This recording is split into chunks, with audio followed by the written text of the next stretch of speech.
So when you're starting out any project, what you want to do is make sure that it's organized so that your edits are concise, you're saving yourself time, you're minimizing revisions, and everything is just good start to finish in an efficient way that also works for the client. So the first step of that is making sure that you have all of your files.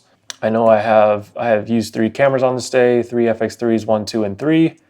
Number 1 being the wide kind of dynamic that I keep on the Ronin all day. Number 2 is the medium. Usually we put the 85 on this. This is usually what the second shooter will use during the pre-ceremony stuff.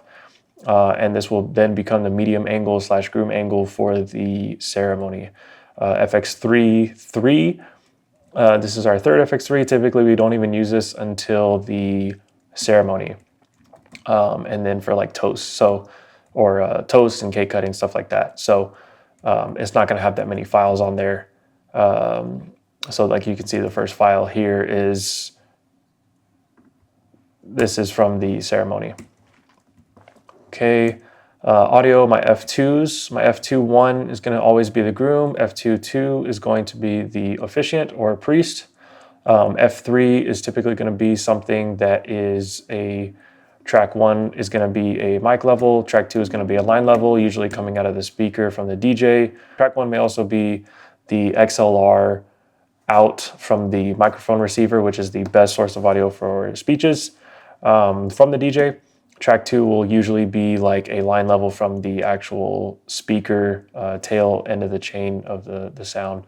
Go mic, we don't usually use these, but for this instance, they had a saxophone player who brought his own speaker, which was kind of crazy. A lot of audio stuff going on. We didn't even figure that out until the very end or until the very start of the ceremony. So I literally just plugged in the XLR out from the back of the saxophone guy's speaker into 1/8 inch, which was the Go mic transmitter, which was then recording internally. And these are these recordings.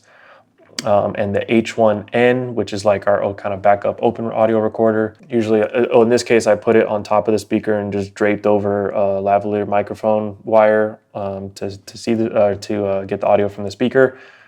This actually came out pretty good. It's my first time ever trying it. I think it sounded pretty good. The music, we'll download this stuff later, but this is where it goes. And the sound effects, this is just kind of default. Most of these we won't even really use. They're just kind of there. There's a few good things here though. Assets, this is where we have like our LUTs. This is our input LUT for all the FX3 log footage, which is this one right here. The QT gamma compensation, this is going to be our export LUT. We'll talk about that later. This is where we store all of our Premiere files.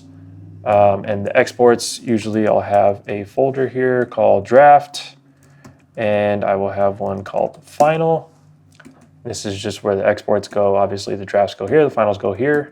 That is project organization within the actual hard drive itself. Now we're going to move on to project organization / creation within Premiere.